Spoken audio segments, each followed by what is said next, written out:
Pluto Press and authored by our very special guest today, all the way from University of Strathclyde in Glasgow, Scotland, Dr. Yvette Taylor.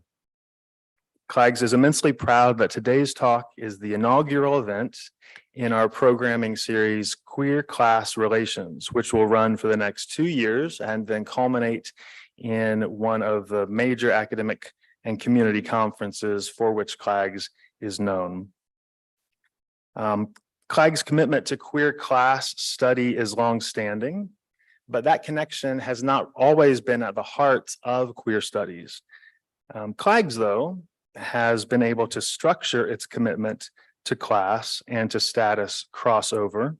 One of the first things I learned about CLAGS when I was a board member back in 2008 was that CLAGS actually structures class crossover through queerness. I came onto the board and I saw faculty from the most elite colleges in the United States working with faculty from CUNY's own community colleges. And I can't tell you how rarely this happens in academia, how hard it is to see across the different tiers of the university, or for that matter, to see inside out from the university or outside in. And it's CLAG's mission in many ways as we can to help people cross over those academic tiers, that hierarchy, and from the community academy divide. In other words, what I'm saying is that queer studies can help to structure class progress, class crossover, cross-class engagement. We can think of that as something that queerness can do when queerness has a structure like CLAG's. And so when I ask for you to share your resources with us, one thing I mean is that you can donate to CLAG's, $5, $10 or more, and you can do that by going to clags.org, clags.org.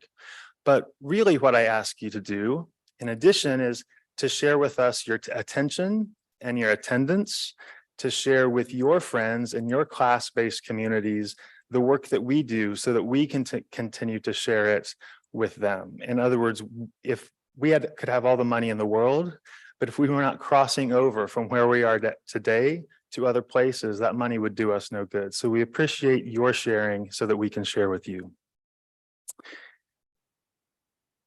The questions that Yvette Taylor wrote as a lead into this talk are as follows. Who cares about working class queers? Are queers marginal to the study of class? And are the working class marginal to queer studies? What methods are best able to represent queer working class lives? Or do our subjects, participants, and ourselves always become quote unquote bad data? These are the kinds of questions to which working class queers, time, place, and politics turns its sustained attention, working from 20 years of research, not just about, but with queer class people, with working class lesbians, with older LGBTQ people, queer and straight parents, queer religious folks, children, all of these situated in the institutions that structure social life. Thank you, Yvette, for writing the kind of book and doing the kind of work that makes queer class experiences and ideas legible and at the same time messy, and that insists that queer class lives are worthy of more attention. Yvette Taylor is Professor of Education at the University of Strathclyde. Yvette has worked with the Scottish government researching LGBTQ+ lives in the pandemic, with Scottish Ballet on Safe to Be Me, exploring inclusive curriculum in schools. Yvette is author and co-editor of numerous books in queer life and class inequality, recently including Working Class Queers and Queer Precarities in and Out of Higher Education, as well as the Handbook of Imposter Syndrome. It is my sincere pleasure, Yvette, to welcome you to CLAGS. Thank you.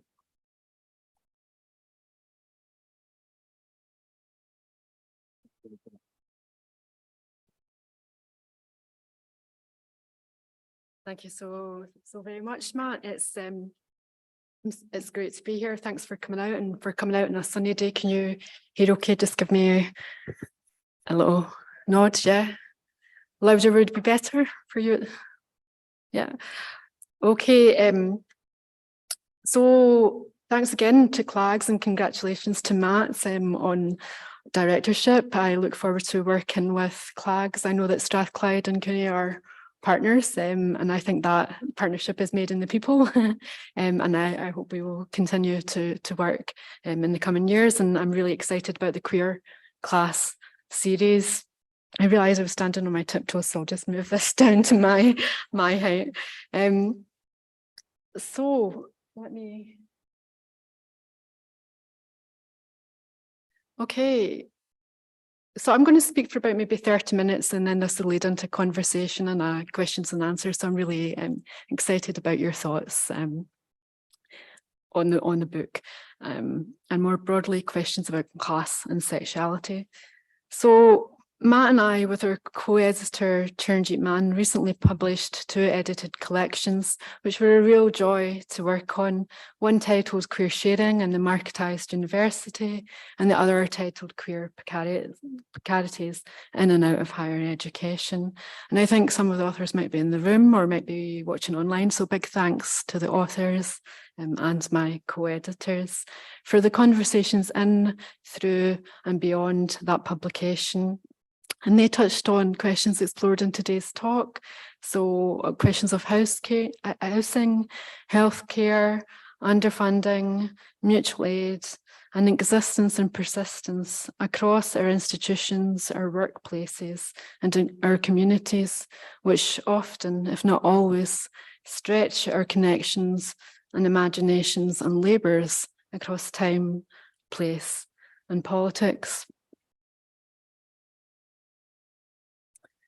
So I've been thinking about what to share with you today and what to share queerly when I can't convey the entire contents of the book. And I have to really, the book is quite new, so I have to resist the urge to tell all, or to tell again, to carry that weight of that data, even if that means evidencing again, to share fully across and beyond pages, and as more than just data. And so here's the contents page to give you a sense of the book overall. And I want to think, I do this in chapter 2, in terms of undoing queer class data. I want to think about the methodological dilemmas, the questions of inclusion and exclusion, questions of representation that come with conveying queer and class lives bring. Who makes it and what makes it onto the academic page? And the book has many pictures to it, and I could have told the story of the book through the pictures as well. So how does that visual data enrich or detract perhaps from the written word, and how to convey both? I want to also keep the tone of the book in mind today in today's presentation, where it was seen as always from the outset a more than academic book, as a crossover book that would have academic and popular audiences. And for me, I pause on that question of more than academic audiences. Does that mean that academia is too much for somebody who's, and what does that mean for somebody who doesn't maybe find their place or hasn't found their place easily in academia, who maybe describe themselves as an accidental academic, to be told that you have to outreach or do more? Or is it a good push and a reminder to be more public in our messages and want a bigger audience? How does lived experience reach theoretical knowledge or reach back into academia? So I felt the weight of the book, even as now post-publication, the book feels relatively light. I had expected maybe for it to feel heavier. But these weights, whether sat on the bookshelf or on the reading list, or fell in and outside the queer feminist classroom context, are still to be held, carried and communicated or shared. In Carrying as Method, Nirmal Puar explores embodied influences that weigh upon, surround and encircle research practices and journeys carried across careers as, quote, obsessions, materials, and dreams. This is an effort to carry between class and queer, embodied and embedded in interviews, accounts, and in my own experiences, and likely our shared experiences across time and place. As a queer feminist sociologist, I talk about my own positionality, not necessarily to authenticate my own story as a story of one. I try to balance and weave in the entanglement of the personal, political, and professional in the book, while also centering the social aspects of all our implicatedness in queer class formations. So I'll give a bit of an overview of the book and really welcome your thoughts and insights. In the book, I point to the persistence and long-term efforts in finding a queer left feminist voice, including through perpetual legal, social, economic crisis. And I argue for a revitalization of the queer left. I talk about this as an academic production too, specifically in chapter 7, towards a queer working class reading list. So I'm going to talk a bit about the differences, or I'm going to try to keep this in mind as an audience, the differences between the UK and the US context, even as both country contexts take up a big space globally. There's differences perhaps between the place of class and feminism and queer theory and sociology, but there are certainly political or popular convergences around the demise, particularly of the left and the rise of the wing. And some of these convergences reach back historically too, around this special relationship between, say, Thatcher and Reagan, Clinton and Blair, and Johnson and Trump, of course. So to place myself, I identify as working class and queer. I sometimes use them as provocatively, as politically, but they resonate personally and professionally too. I want to think about how I'm challenged by what those terms have meant over 20 years of doing research and buying for working class queers. I think about that and what that means to have a place as a researcher, an academic, a writer. And I view that as intersectional and changing rather than static, and something that is done rather than just declared, and done as structural inequality. So as one interviewee puts it, to quote, "I imagine my futures at all points as someone who is not fitting in." And I think that sometimes structurally that means that the world is not for you. When the world is not for us, do we give up in it? Persist in it and get by nonetheless, hope for something new, and or find ourselves in repetitive cycles of all of the above. Sometimes that repetition, even exhaustion, can be disciplinary too. And Matt has talked about the disappearing class act of queer. So working class queers draws on interviews conducted in the UK from 2001 to 2021 as a long-term project, persisting and returning to questions of sexuality and class. In interviewing across the age range from 16 to 80 years, respondents have lived and are living through periods of criminalisation, stigmatisation, state prohibition, and underfunding in schools and local authorities, through repeated cycles of crisis, austerity, recession, welfare reform, and punitive border control. Participants have faced homelessness, poor housing, unemployment, underemployment, educational exclusion, workplace discrimination, precarity, benefits cuts, pending asylum status, inadequate health services, sexism, homophobia, and transphobia. Can people hear me? Yeah, you can hear me at the back. I don't know if you wanted to move further forward. Yeah. Is the volume going in and out? It seems to be, it's okay. Thank you. Okay. So that summary might sound familiar in the UK, the US context, it might resonate.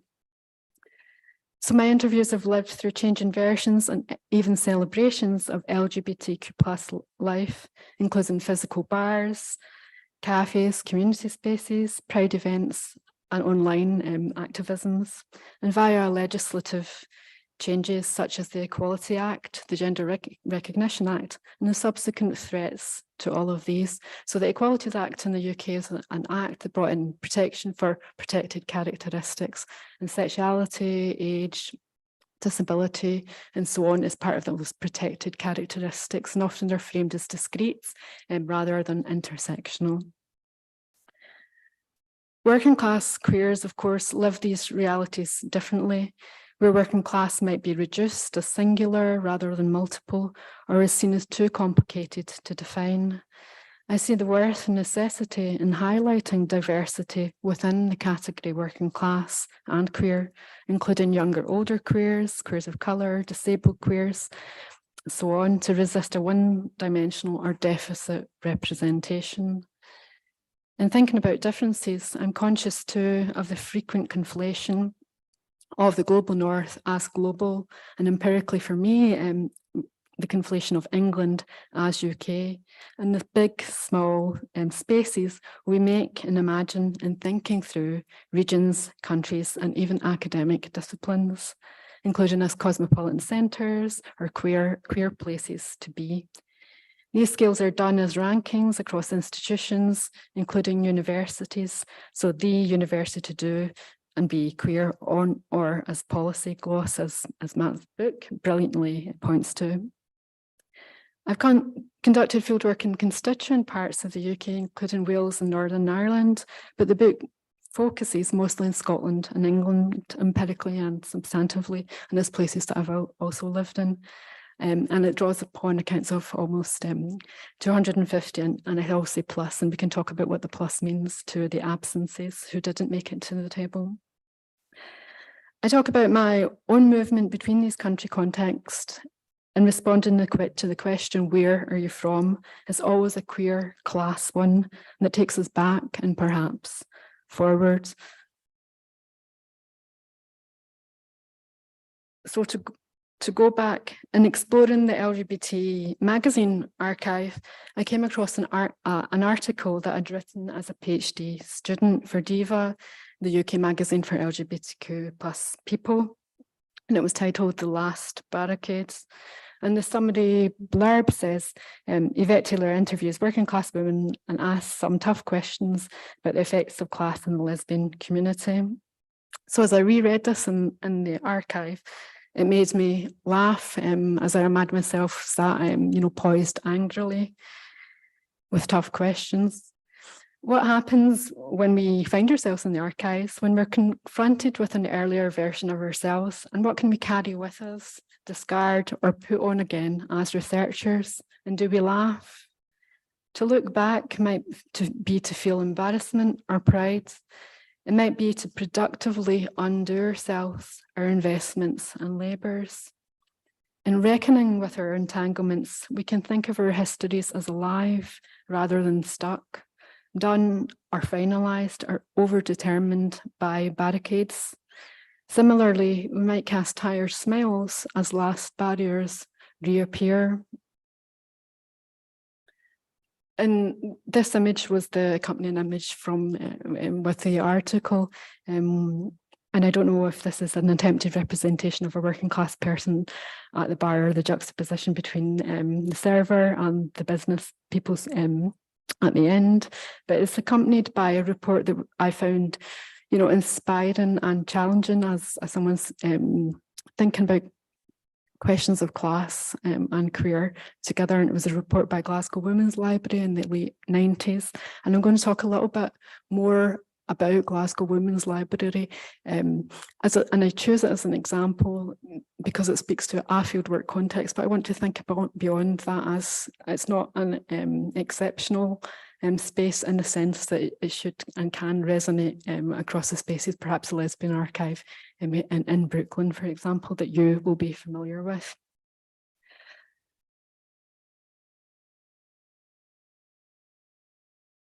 So in 2015, I returned to Scotland from living at that point in London, having lived in England for 16 years, and I visited Glasgow Women's Library. As an example, as I've said, I frame GWL, Glasgow Women's Library, as part of the story of where I'm from, what I'm doing and where I'm going via activities and practices or shares that Matt spoke about via workshops, events and working with. This community venue is a library, a museum and an activity hub. It's in Glasgow and I use it to share a perhaps global story versus seeing it as a wee or a small place and as exceptional. So this is the place that I knew as a young person. It was down a dark alley. You had to kind of know about it and figure out where it was. You had to call in advance to say that you were coming, and then you had to make your way up a fairly shaky, potential unsafe lift shaft, and it was very much out of sight. So I think that tells a moment in time, and it has got a secure premise now. So it's celebrated as a space. Nearly won Museum of the Year status, and that's all great to see that kind of visibility. But I think, like a lot of LGBTQ plus groups, its permanence has been precarious and often done through the labours of volunteers. And that's true of a lot of groups. So subject to various funding fluctuations, including underfunding, movement and change, and sustained by voluntary labour. And it's similar to many of the other examples that I pull on in the book, including the gay men's group in the northeast of England, who was really underfunded during the austerity years, and it went from receiving quite a lot of sexual health resources and funding and attention to not really having very much at all. So in returning in 2015, I wondered how much has stayed or changed or stayed the same. I wondered about my return to the local context as a Glaswegian, where my queer class productions as travel, mobility, escape, return, always implicate and entwine the local and the global. Sat in the lesbian archives at GWL, I searched a range of local and national feminist publications. So here we have two extracts from that archive that definitely pull and point to the potential for affirmation, recognition, as well as the violence of categorization and the complexity of working across and between different lives. And these are from the women's liberation newsletters of the 70s and 80s.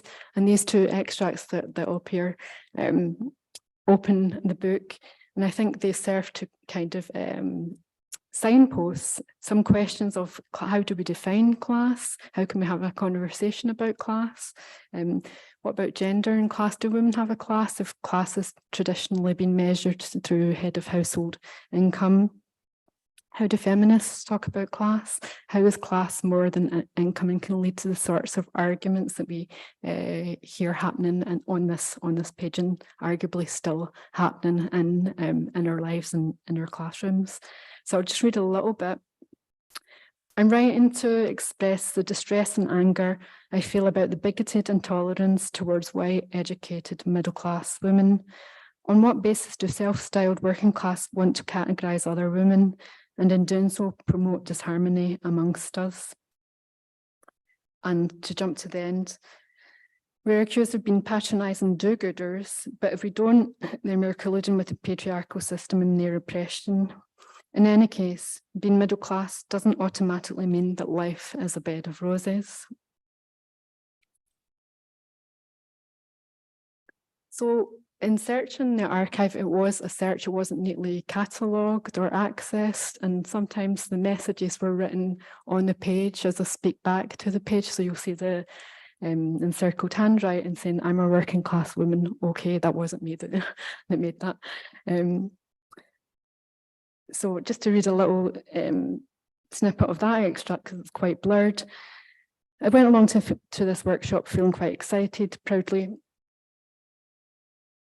wearing my badge, saying I'm a working class woman, okay, but came away completely disillusioned by the aggression that had been displayed and feeling that I had been indirectly attacked for being a lesbian. and to talk about some of those embodied signifiers of class, for doing consciousness raising, for wearing dungarees. Anyone who was in any way articulate or spoke with a middle class accent was usually cut short or constantly interrupted. And she talks about that sort of reversal of power potentially within the room.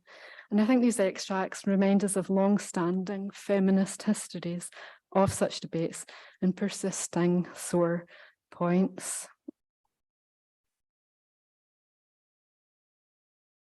So in 2020, I co-organised with Matt a workshop at GWL on for and by poor queers.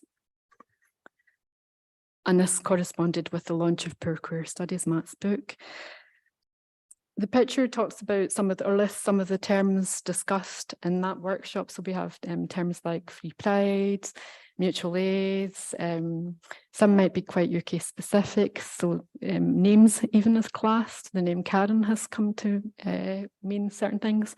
The hashtag, you might remember this, the COVIDiots hashtag, gender recognition, lesbian Avengers, and so on, is circulating in that room and having a weight.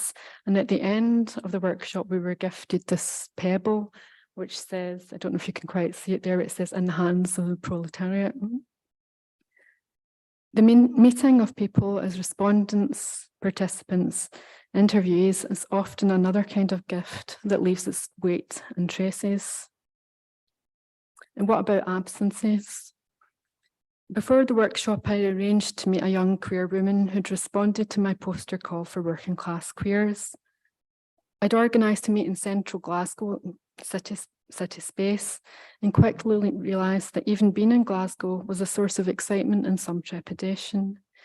She'd undertaken quite a long journey across a short space, in my imagination, between Greater Glasgow and the city centre. The trope of escape and getting to a big city is repeated in LGBTQ+ coming out journeys. Yet the inner and outer edges of Glasgow is not typically what has been invoked in this story of mobility, of becoming and belonging. We'd initially missed each other on a cold day, and I walked around and rechecked my instructions, circling the coffee shop and eventually phoning. She'd explained that she'd got a bit lost and couldn't use her Google Maps as she'd run out of data. In meeting, she'd explained that she wasn't very familiar with Glasgow, and although there was a bus route, this involved a long walk to the bus route or a car ride from her mum, who was juggling her own work, and in any case would like last details about the trip. That day she'd chosen to walk and would face another long journey back in the dark to get home. I kept the interview short, but we kept in touch. I invited her to the GWL event, but she never came. The journey was just too long. Sometimes the calls for participants or workshops or outreach fail. And they fail in a moment of the university ever expecting us to extend our outreach or our impact. In selecting interviews to variously represent working class queers, I've paused on who comes forward, which cases count within that case, who can stand in for the general, and who gets us to a bigger place when we're seen to be from a wee place. So this is the call for participants. Creating the case can start with circulating calls for participants. Who comes forward with a story to tell, whose data already counts, and who carries the weight of that representation. So we see Alicia saying, I volunteer to do it because of the underrepresentation of people of colour participants. And I don't usually volunteer. And she talks about knowing my work or me being there in the community over a long period of time. So I wanted to think about who bears the weight of that case. Where over the period of research in working class queers, I'm often asked, well, where did you get them? Where did you find them? As if they are somehow hidden.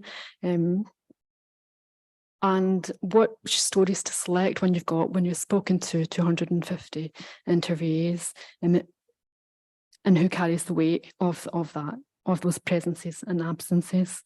What becomes of our data and our missing data? what makes it onto the academic page.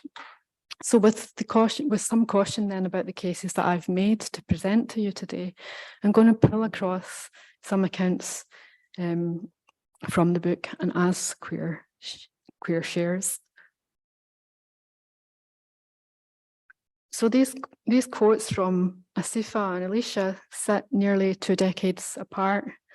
There are similarities and differences within their accounts when figured alongside structure and context of gender, race, and class. Supposedly new conditions may be viewed as enduring realities as still not fitting in. So Asifa talks about a relationship where she felt that this was something bigger, and she talks about growing up around the miners' strike. So the miners' strike in the UK in the 1980s was during the Thatcher government, and it really becomes known as this point of huge loss of the left and a huge loss for trade unions, and the point where from that point onwards we see a decline of the working class as it has been traditionally known, and maybe even misrepresented as the white male and working class. But a moment of a go-to moment, if you like, that figured in a lot of people's stories. So Asifa's talking about something bigger than that go-to version of working class. But sometimes that stretch means that the world is not for you. That is a disconnection. So as a way to talk around a few more interview stories, I'm going to pull up a couple of pictures. So the one at the top there that shows the quayside and the rainbow flags, and that's of Manchester's Canal Street, which is sort of the LGBTQ+ scene in Manchester that around the 2000s was getting a lot of attention. I went there as a young person. I went there as a PhD researcher. I interviewed people and worked around the spaces on and off the scene. And around, I think, the late 90s into the 2000s, it was kind of popularised by a TV series, Queer as Folk. And at the same time, a lot of sexuality scholars were writing about sort of the misappropriation or the selling out of the pink pound, the regeneration of city space through capitalising on the pink pound, around ideas of selling out, or Rosemary Hennessy's Profit and Pleasure, I think, came out in 2000. John Binney was writing around this at the same time.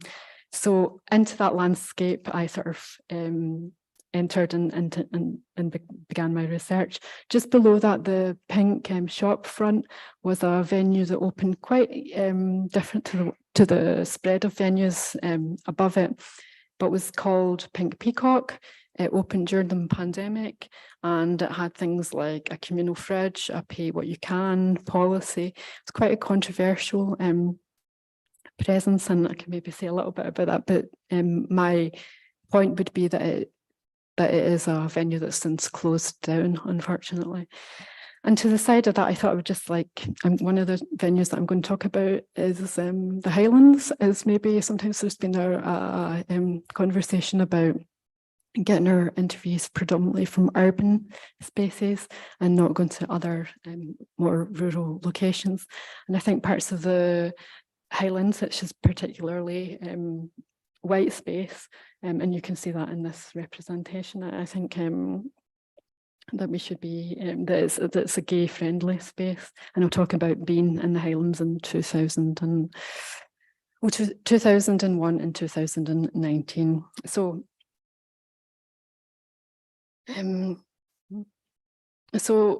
Asifa features probably mostly in chapter 6, which is called Queer Anachronisms. And I deliberately in that chapter focus on lesbians of colour, trans lesbians and queer lesbians in terms of highlighting the cases that seem to matter now. So Asifa was interviewed in 2001 in the changing city of Manchester with both industrial and gay as now past presences. I met Asifa just around the corner from the main the main street in Canal Street, and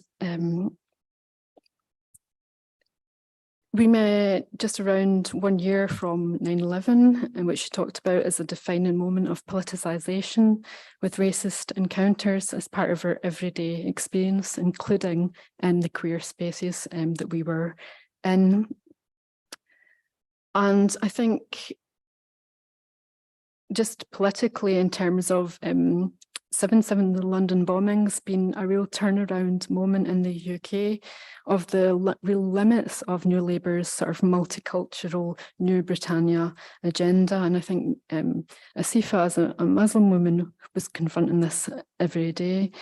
And as well as that being her experience, she talked about being a second generation citizen and her parents migrating from Pakistan in the 1960s and not integrating it into the UK community, Muslim community in Manchester, because of precisely where they were from, and the community already known that that was a devalued space and not fully accepting her family.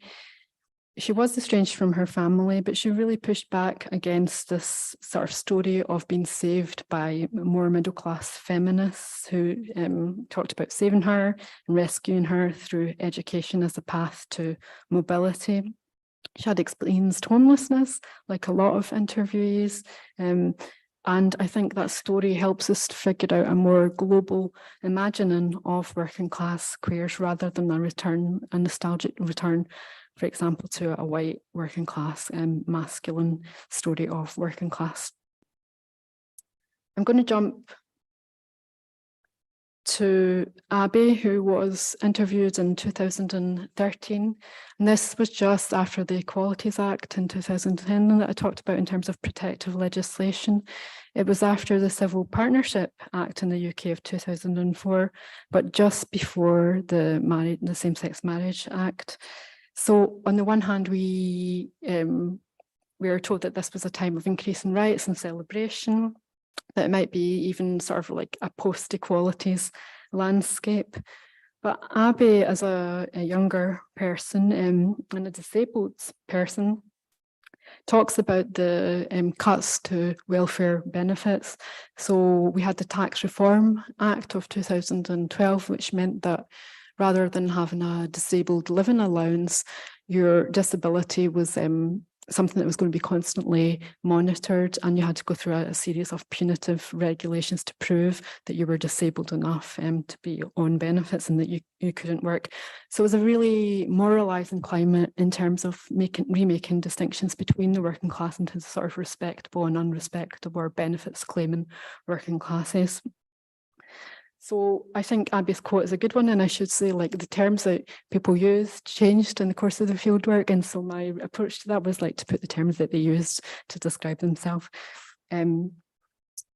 Abby's quote: I've known people who've been assaulted in the streets for being disabled, because the current war on disabled people in this country, when it comes to benefits, it's lower class versus lower class sort of thing. They get more than us. It's like an eye-scratching game, I find sometimes. I just keep myself away from people who are negative. Well, a few feet back, she's a wheelchair user.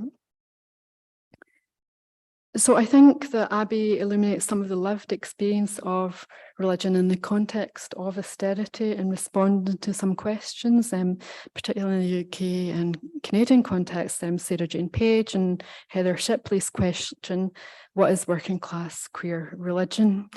And where these are seen as clashing categories, religion or sexuality, I used the MC in the Metropolitan Community Church as an example to talk about how young people found solace and material resources in these places too, that they weren't always places to escape from.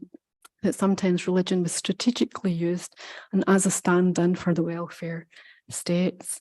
Abby is politically active, again, as somebody who experienced homelessness. And she talked quite a lot about how to navigate queer space as a disabled person. And this is something I wanted to show through interviews, stories as well. I'm thinking of Fred, who I invited to come to the university, having checked the university's disability policy and got the guidelines that was accessible. And Fred was like, I can't fit in that lift. It's like too wide and not deep enough. And so all these encounters, I hope to sort of use as, sometimes we talk about our failures, so we should talk about our failures as research rather than to just sort of list our good intentions as hopefully enough. Sometimes they're not. This is a picture of Edinburgh.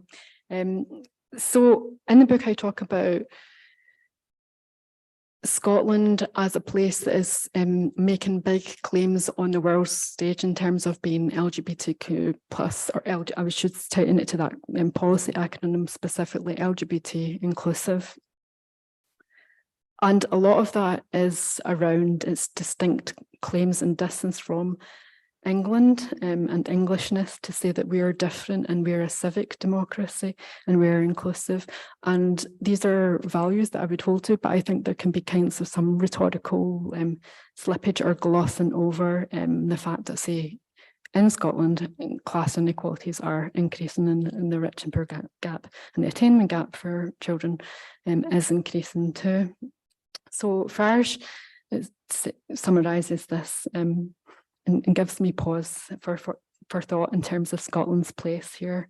If someone LGBT lived in Scotland from the beginning of his life, they can see some problems with LGBT, but I live in a country where there's oppression. So when I came here, I found all the equalities and all the freedoms. There are some problems, but I say that the government's still working on it. But in Morocco, the government is still oppressing LGBT communities and society is against it.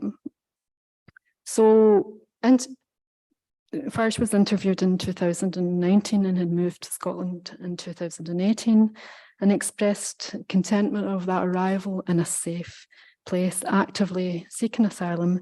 And at that point, they couldn't work because of their status. They had volunteered with and stayed with their church family, having converted to Christianity from Islam. And they didn't declare their trans status on their pending asylum application. They then secured status. But that wasn't the end of, so we can say that this is a sad story, or it might resonate with some of the words we saw from the Glasgow Women's Library report: unemployed and poor, skin, sick, so on. But Farge's story doesn't end there. Farge imagined themselves as moving actually to San Francisco as the queer place to be. And I think while we can critique the sort of narrative of this, the world leading countries as sort of as that being the competitive logics that countries now want to promote how rainbow friendly they are, Farge is compelled to tell that story as well as they seek a place to belong or seek a safe space. So I think, remind me to, I'm going to go sequentially and I'll jump back to Ghislaine. I interviewed Nika in the Highlands in Scotland, and for me, that represented a return after nearly 20 years, where I'd first went there to interview the rural lesbian group, and that caused a lot of controversy, a lot of arguments about where we would host a rural lesbian focus group. And the venue that they chose was chosen as a safe space, but I was told that not a lot of working class lesbians would want to ever go into that fancy building. So even the struggle to find a location can be quite difficult sometimes. 20 years later, it was just a changed space in some senses. We could see rainbow flags in cafes, we could go in there and be safe, if you like, but we did incur a lot of looks and stares nonetheless. And Nika says, I'm going to talk about a lot about race and stuff. It's like trans and race is bread and butter to me. It's like both things are important. And what struck me about Nika's account, you might say from a wee place, Nika was already very conscious of the global context of queer of colour lives and the illegality of trans and queer lives in some country contexts. and the right-wing resurgence in Europe, UK, and the US.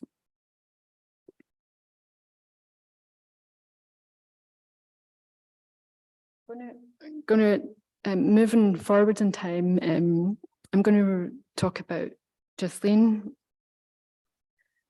Ghislaine was a key worker. I don't know if that was a phrase that was specific to the UK, but in terms of frontline public sector workers, I interviewed Ghislaine in 2020 at the beginning of the pandemic.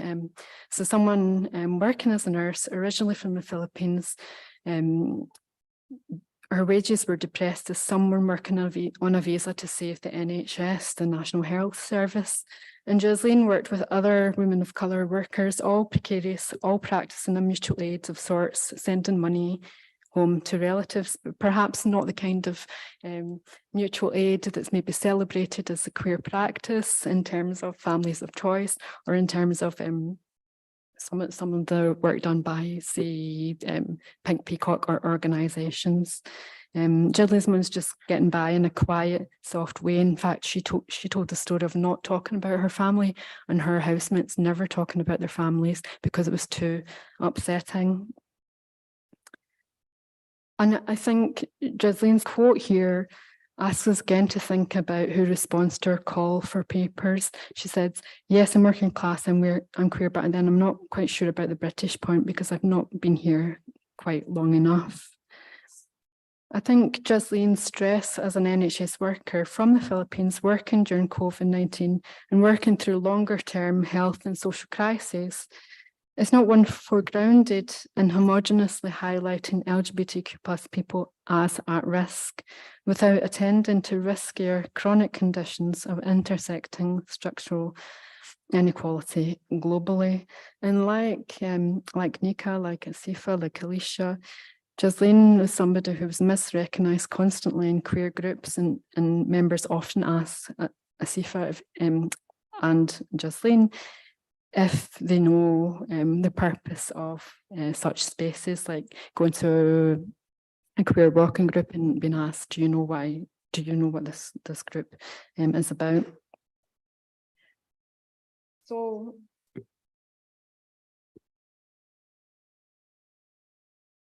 okay, so these everyday realities are played out on the global stage, and through austerity to Brexit, post-Brexit, pandemic, post-pandemic, and into the contemporary cost of living crisis. Flashpoints across time and place link conservative and neoliberal crisis forces as actively perpetuating intersectional inequalities. Within respondents' lives, this has been felt through the Thatcher years into New Labour and the ramping up of homonationalist racism via the escalation of new, old gender conservatisms. Their experiences are situated empirically in the everyday with a sense of suspicion towards understandings of life getting better, or a post-equalities landscape. So Alicia, to quote one of my respondents, I still experience racism and sexism and stuff, just people know how to be more careful about it.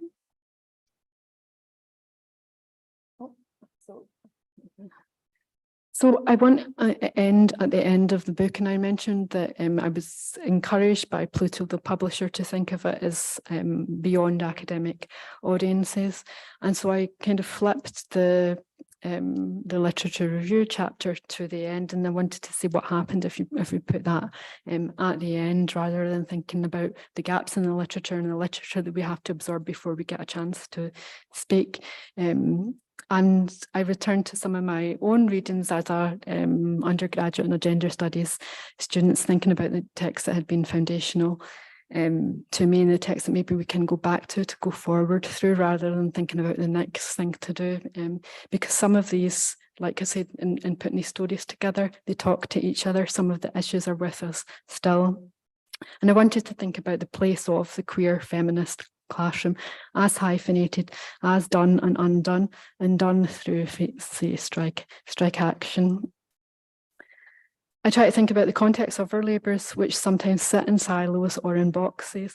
And this box in the middle here is a production that I did in a workshop called Who's Here, Who's Queer? And it reflects the vast range of queer scholarship over the decades, posing but not resolving this interrogative question. And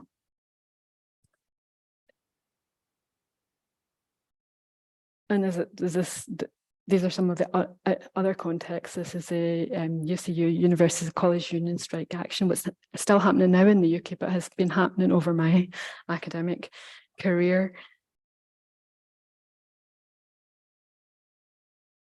So I just wanted to pop up in the slides this feature, which is in a magazine that is sold on the streets by people with no or low income. It's also available online to anyone.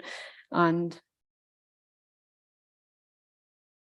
if you wanted to hear more, see more, I did a couple of podcasts, including, I think, with the New Books Network, and you can listen to more there. I think I didn't mean to talk so long, Matt, so I think you have to tell me to stop. But I think that's part of the problem and the pleasures of producing a book that you are in, that you've cared about and felt and known over 2 decades. And people usually ask me, oh, what's next? And I think the next book will be another version of Working Class Queers, but it'll need to be titled a bit differently.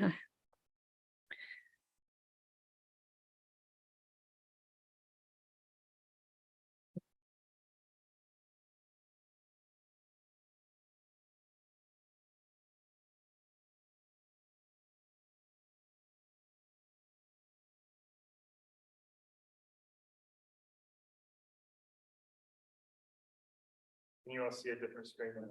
Yes. Can you all see a different screen? For those of you who came in late, we had a technical difficulty, and so we're on loop. The audio is on loop for a second. These are probably. Hello. Yes. Okay.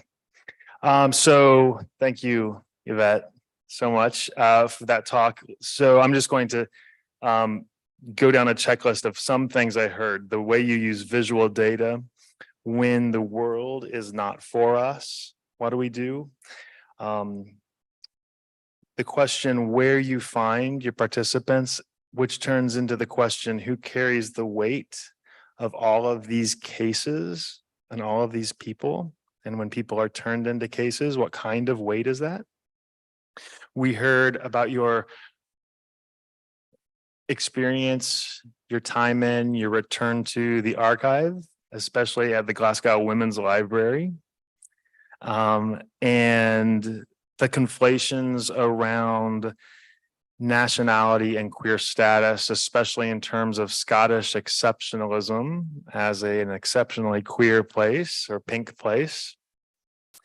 We heard about your own travel and escape maybe and return. And so I think I want to start, and we'll open it up to questions just as soon as you have any, but I want to start by thinking about one of the words in the subtitle. The title of this book is Working Class Queers, Time, Place, and Politics. And maybe if we could start with that word time, because time is funny in this book. As you said, it's a study of 20 years. 20 years of talking to people, 20 years of your own moving around. And so can you talk a little bit about how time is more than just a theme in the book, but how time becomes funny or strange or something maybe non-linear, and how that is part of your research process? Yeah, that's great. That's great. Is that on? I think it's just gone off. Great. Yeah. So of course, you know, one thing that happens to us as researchers is that we age as well. We inhabit different times and we're seen differently. I chart my own sort of educational trajectory, which I said I didn't anticipate it ending up, or I don't know if being a professor is an end. as such, but I didn't anticipate my academic journey from school, and I talk about this as being in the bottom reading group to becoming and being part of the feminist classroom. Do people know what the bottom reading group is? So in the UK context, we do streaming, and to be in the bottom, right, you get that, you know what that means anyway. And so sometimes as a young person, you already get a sense that you're not in time. You don't have the anticipate this good future, right? So I talk about that to disrupt it, not to make that story of a sort of a story of becoming me, a story of meritocracy, and then the feminist classroom opened up and liberated. That's not the version of being on time, right, that I want to kind of convey. I've lived and shared some of the moments in the histories, which I think are still happening, that my interviews talk about. So I interview somebody in their 80s and the early 2000s who'd lived an incredible history till that point, and talked about being quite activist in the Thatcher years. So there's the life stories of my interviewees that I try to carry, and of course surpass the book as well, like they live on beyond the story that I can capture as a moment in time too. And I think there are some concerns specifically that certain age groups have, and some people talk about like the difficulties in not living an old age without a pension, for example. It's not so dissimilar to young people post-pandemic not having credentials or not being able to experience homeschooling safely. You know, we can talk about the similarities between generations, if you like, too. We can talk about, rather than thinking about moments of crisis, so austerity as a crisis period, the pandemic as a crisis period, recession, right, the cost of living crisis, where sometimes governments encourage us to wait it out, tighten our belts and so on, that for a lot of people in the book, crises were plural and perpetual, and there wasn't that sense of this was something that they could overcome. In that sense, all of my futures are ones of me not fitting in. And I think we can be critical for sure, and even, sad about that story of exclusion. But I think there was a lot of pushing back as well. And so I should say that the book foregrounds working class queers. Over the course of those 20 years, I've also interviewed middle class queers, people that identify and live very middle class lives. And here we see different distinctions of class as well, in terms of working class queers saying, I don't want to be middle class, or pushing back against middle classness as pretentious, for example, and claiming that they're down to earth.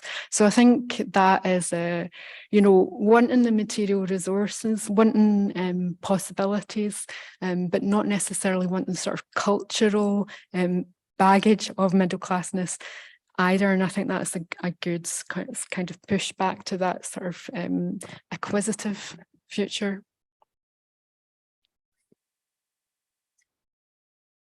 Ask one more question. And if you have a question, just raise your hand really high and I'll see you. This is a question that is related, I think. You talk in the last chapter about it's a pedagogical chapter. It's called Towards a Working Class Queer Reading List. And in that chapter, you use a phrase that you use throughout, and the phrase you use is queer feminist. And I want to think about, and it's a hyphenated word for you.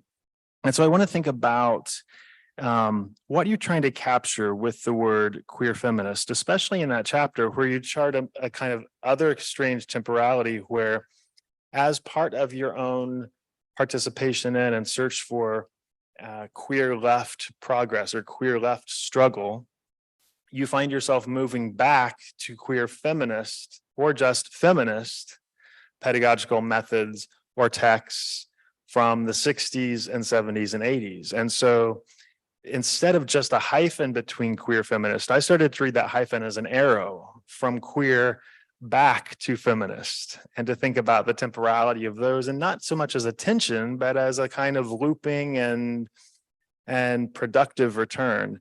I guess a simple way to ask that question is, how does the lesbian struggle fit within this study's frame of working class queers?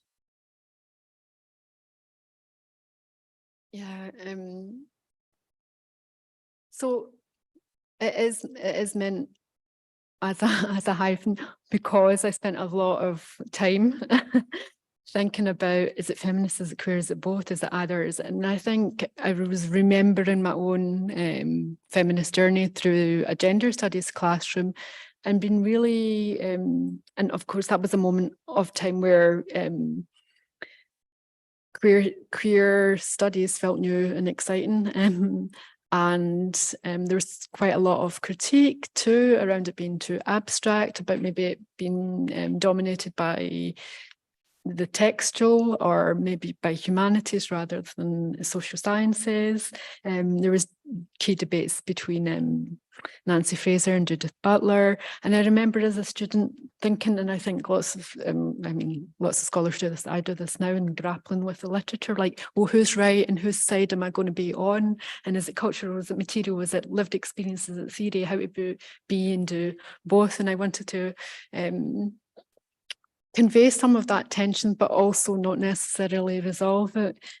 Because I think when you are working at the margins, you have to kind of take and use what you can get. And I think that going back to go forward is not, I think sometimes the story of feminism can be a lament, that idea that, I don't know, that, you sort of older feminists maybe conveying that you're the beneficiaries of our labour or our activism, or young people's never had it so good. Those kind of sentiments that follow a certain version of time. And again, I look through that through the gender studies classrooms that have fluctuated and been precarious through time as well. Like sometimes institutions allow feminism and feminist scholarship, and it becomes gender studies, or sometimes that those departments close down. And again, that's a more global story. So these fashions fluctuate, but we need to be kind of skeptical, I think,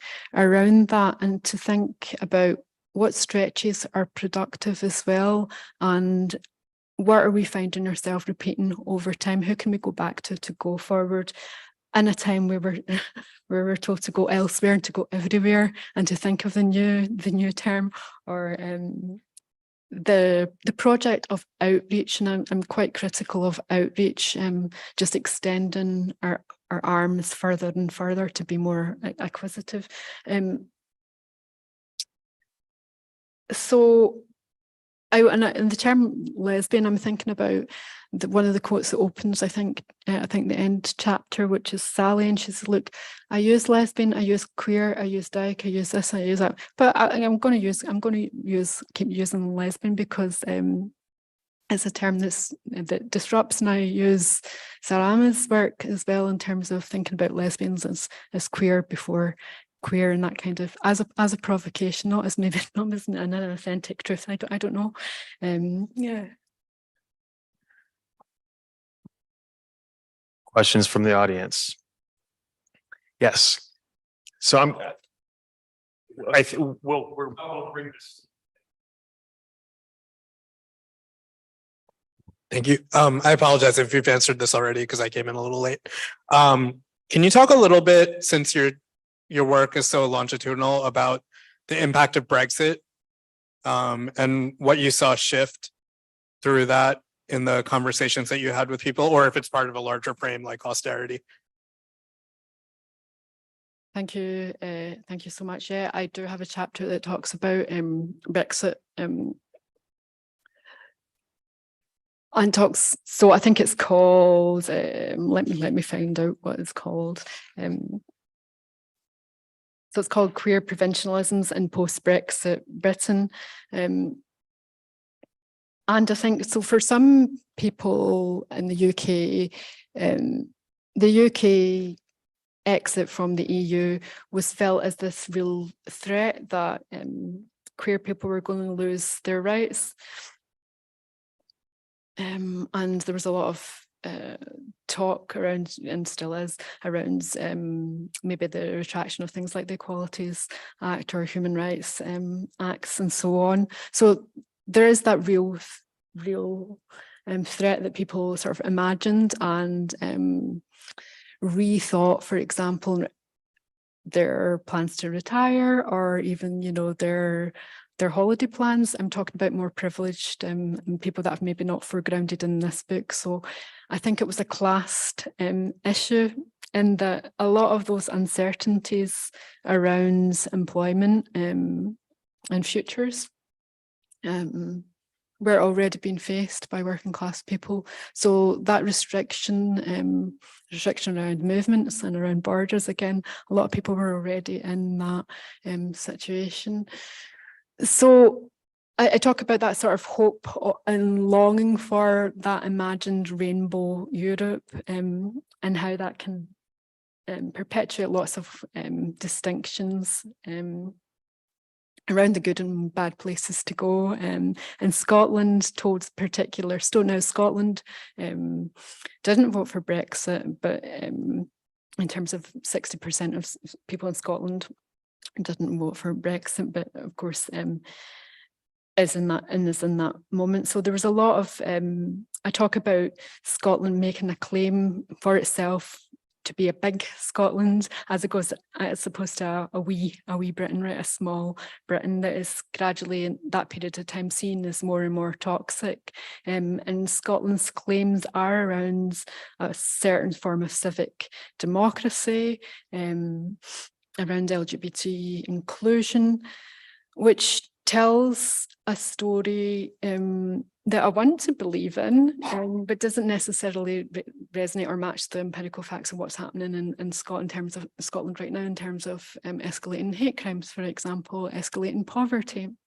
So that projection, and the projection includes like the projection of colonial legacies that are played out in the present onto England, and as in that sort of escape from Britishness. So I find it interesting around the way that the state has been reimagined at that point. Is that a time to step away from the state? And people sort of like this. So I moved back to Scotland in 2015, and it was just after the vote for independence, and there was this moment of hope and mobilisation. But I think I would turn to Alicia's quote, who she's saying, well, whatever the structures still, you know, have an immense power to reinvent themselves, and we're still going to be living within institutional structures. But I think a lot of organisations on the ground talked about that being a moment to maybe get a different kind of Scotland, and I'm kind of sceptical, hopeful about those possibilities. I did do a fellowship for the Scottish Government, and this was during COVID, and I've found it hard, interesting to write a book which is in many ways critiquing forms of state inclusion, and also like working with the Scottish Executive to do some good too. So I think I think Brexit is still very, very close. We're still living out the consequences of that. Yeah. Thank you.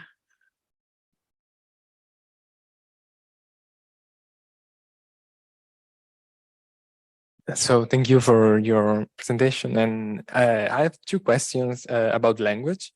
The first one is about your language in broader terms. So not only vocabulary, but also the way you present yourself and your research during interviews.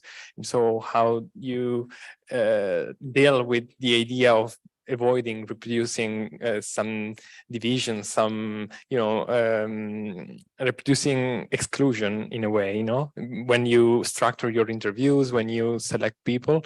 And on the other hand, how do you share your research with you share your research with the communities with you were in touch with, and so is this something that you do with books or maybe with other kinds of languages? I don't know. Thank you. Yeah, that's a great question. And in the book itself, I talk about, present different kinds of participatory activities or workshops that I've done, and we saw some of that in the lists. Because sometimes people don't necessarily want to participate in an interview or don't feel that they have a story to tell, or a story to tell on a researcher at a university, for example. And some people, as we know, are overly surveilled by welfare services, and that encounter can always feel like potentially punitive or judgmental. And I talk a bit about this in terms of who comes forward to research, and sometimes you have to hold back and stop that enthusiasm where it is like white, male, middle class, cis people that will rush forward and put up their hand, and sometimes you have to say, and it can be awkward because you are then sort of categorizing and counting, and you but if you don't make those decisions and do that work, then is there space available for others? So that, I think that's important in the sharing. I talk about the postcard exercise in the book as well, that people wrote their postcards, and then that was really funny. So research doesn't have to always be serious or impactful in terms of returning your data to a known archive. So I'm lucky that lots of my research has been funded, but what the funders want are the transcripts and the words, and they don't want the visual data, or they don't want exhibition. They don't like, if it can't fit in that box, then where does it go? Is it not data then? In terms of sharing, I think that's a really good question. And the book,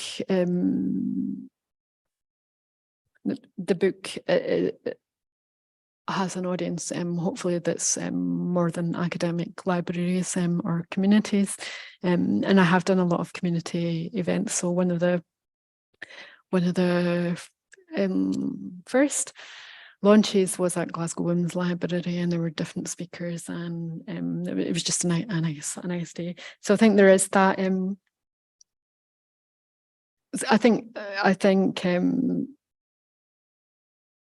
some people have talked about presenting a transcript back to an interviewee and have them check it. I find that people are often like, no, I've told you, man, that you have it, you do that work, and I think sometimes those absences or indifference or sort of refusals, because interviews challenge you as interviewer. you're not always the person with authority or power, so that kind of refusal to tell their story, or those moments somewhere in between where an interview is saying like quite a lot, and that we were talking about this on the day, that can be like a gloss, or it can be a moment of recognition, recognizing that you do know because you've just said that you're from a certain location that's recognizable too. So I want to be skeptical. Like, I hear you saying, like, what could you give back to communities? And I think that's always a question to ask, but also be like, what can academics give back? Is that already set up in a particular way imagined by the university? And maybe how can you walk around that? What resources can you claim, and how can you do things differently?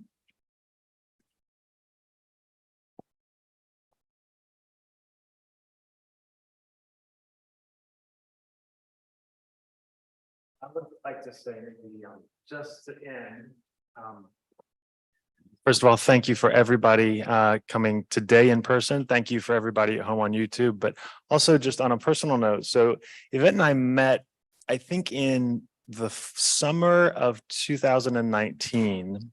And then I went to Glasgow. You invited me there and I went there and came back the day that the pandemic started in the US, the sort of the day where everything stopped. I came back and we worked together and have seen each other 0 times since then until now. But we worked together over the pandemic and edited along with Professor Turnjeet Mann, another professor at the University of Strathclyde, 2 volumes. And so our work has been pandemic work. Our colleagueship has been pandemic colleagueship. And that is, I'm seeing now that we're back in person, which of course I love, but I hold that kind of dear because it was a way of being sustained. When time was long and slow and didn't even make sense, we sort of had our schedule and had our, had all of the work that goes into proposing and selecting and editing a book, 2 books over those years. And so it's not only delightful to have you here at CLAGS now that I'm back at CLAGS and to see you in this context, it's delightful to see you in person as a Zoom buddy and colleague. And it's nice to have had you and Turnjeet there over those years, and to help me do good work where I might not have, I think is what I'm trying to say. I appreciate it. Yes. Thank you. And thanks to everybody. Thanks to everybody at CLAGS who's working today, Yasmina and Laura and Debbie and James, the other co-chair, along with Laura Westengard. James Harris is our board co-chair. Thank you so much. Our next event is on September 29th. That's Thursday. Today was the inaugural event for our Queer Class Relations series, but on the 29th, we will pick up again on the other programming arc that CLAGS is hosting currently. Is it a Friday? 29th? James, is that right? Yes, Friday. Thank you. Thank you. Friday the 29th is Marshall Green from the University of Delaware will be here to participate in the fall's first Queer of Color, Trans of Color series conversation, and James is heading up that. So please register. The Eventbrite will go out soon. If you have not signed up to be on our mailing list at CLAGS, please go to clags.org. And there at the top, you'll see a couple buttons. One of them is to donate if you'd like to share material resources with us so that we can keep sharing with you. Thank you so much. But we also just want to be able to reach out to you through email. And so if you could click that join our mailing list button, we will be able to do that more easily. It's good to see everybody, familiar faces, new faces that I sort of know, but now know in person. Have a good evening. Thanks so much for coming today.